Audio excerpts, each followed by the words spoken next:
স্বেচ্ছাসেবী সামাজিক সংগঠন আদর্শ বন্ধু ফোরামের উদ্যোগে জোরারগঞ্জে মাদ্রাসা শিক্ষার্থীদের মাঝে শিক্ষা উপকরণ বিতরণ করা হয়েছে।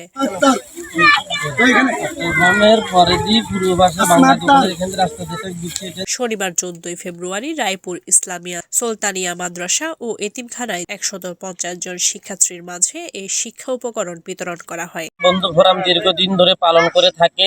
এক এক সময় এক এক প্রতিষ্ঠানে বা এক এক এলাকার মানুষের মাঝে এই কর্মসূচিটি পালন করে প্রতি বছরই একবার। তারই ধারাবাহিকতায় আমরা এবার উপস্থিত হয়েছি ইসলামিয়া সুলতানিয়া মাদ্রাসায়। আমাদের অত্র মাদ্রাসার সম্মানিত প্রতিষ্ঠাতা পরিচালক মাওলানা আব্দুর রহমান সাহেব, বাংলাদেশ প্রবাসী কল্যাণ সংস্থার সম্মানিত প্রতিষ্ঠাতা সভাপতি, মিরসরাইয়ের গর্বিত সন্তান জনাব ফখরুল ইসলাম খান সিএপি মহোদয়ের দ্বারস্থ হন। জনাব ফখরুল ইসলাম খান সিএপি মহোদয় ওনার প্রতিষ্ঠানের পক্ষ থেকে, খান কল্যাণ ট্রাস্ট এবং বাংলাদেশ প্রবাসী কল্যাণ সংস্থার পক্ষ থেকে এই মাদ্রাসাকে বিভিন্ন সাহায্য সহযোগিতা মাহফিল সহ অন্যান্য সময় করে থাকে। কিন্তু এই মাদ্রাসার বিষয় ছিল নিজস্ব জায়গার উপরে একটি স্থায়ী স্থাপনা নির্মাণ করা। ওনার আজন্ম স্বপ্ন এই মাওলানা আব্দুর রহমান সাহেবের, সেই স্বপ্নের সূত্র ধরে উনি অনেক কষ্টে এখনো কিছু টাকা বকেয়া আমরা যে মাটিতে দাঁড়িয়ে আছি এই জায়গাটি উনি খরিদ করেছেন। বাংলাদেশ প্রবাসী কল্যাণ সংস্থার প্রতিষ্ঠাতা সভাপতি ফখরুল ইসলাম খান সিআইপির পৃষ্ঠপোষকতায় শিক্ষা সামগ্রী বিতরণকালে সংগঠনের সভাপতি দীন মোহাম্মদ, সাধারণ সম্পাদক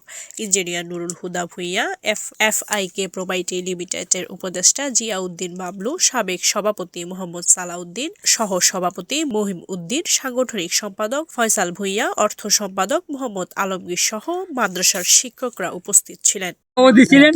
উনি এই মাদ্রাসার সভাপতি থাকবেন সারা জীবন। উনি এই মাদ্রাসাকে কিভাবে করলে কিভাবে হলে মাদ্রাসা উজ্জ্বল হবে, এলাকার সর্বস্তরের মুসলমানের উপকার হবে, আমি এটাই চাই।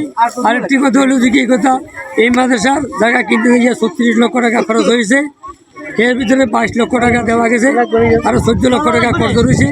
এখন একটি মসজিদ ভ্রমণ করার দরকার, এখানে 3 তলা বা 4 তলা একটা মসজিদ করার দরকার এলাকাবাসীর জন্য, সমস্ত মুসলমানের জন্য মাদ্রাসা ভিত্তিক মসজিদ।